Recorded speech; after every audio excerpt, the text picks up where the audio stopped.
C'est sûr que moi, quand j'ai commencé, on était pratiquement seul dans une école. Les besoins étaient moins grands. Aujourd'hui, on a plus de défis, donc on a plus de diagnostics aussi de donner à nos élèves avec des besoins particuliers qui ont besoin d'un suivi plus spécifique. Fait que ça prend quelqu'un pour les accompagner davantage. Puis le but, c'est toujours de développer leur plein potentiel, que ce soit affectif ou au niveau des apprentissages aussi. Fait que l'enseignante a vraiment besoin de support. Puis on s'entend que nos jeunes, c'est quand même, sont anxieux, donc cet accompagnement-là est nécessaire. On a des beaux étudiants qui arrivent à chaque année, on les forme du mieux qu'on peut. On a de la belle relève, mais on a encore besoin de valoriser la profession parce que c'est une profession qui est au centre pour que la société aille mieux. J'ai une stagiaire qui avait vraiment des compétences en esthétique, puis dans une résidence pour personnes âgées, elle avait monté un projet où elle faisait pour que les personnes, les madames de la résidence se sentent bien, se sentent belles, elle prenait soin d'eux, elle leur faisait les ongles, elle leur faisait les cheveux.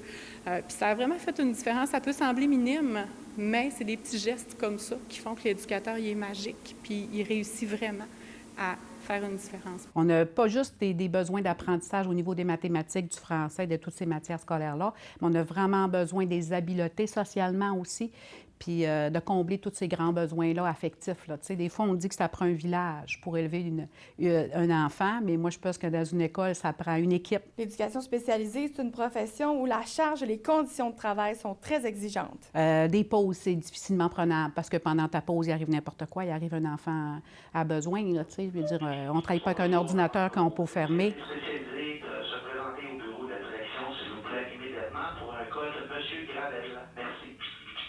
Il faut être présent tout le temps, en tout temps. Des fois, tu as le goût de quitter, ton chiffre est fini, mais non, tu ne pars pas. Si un élève qui a des besoins, tu es là. T'sais. L'école où Mme Sylvie travaille a eu la chance dernièrement d'obtenir du soutien financier pour augmenter le nombre d'éducatrices.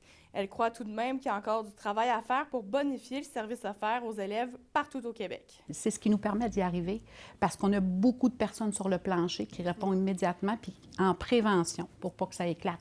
Je pense que s'il y avait plus d'éducateurs spécialisés sur le terrain, effectivement, tout le monde s'en porterait mieux, là.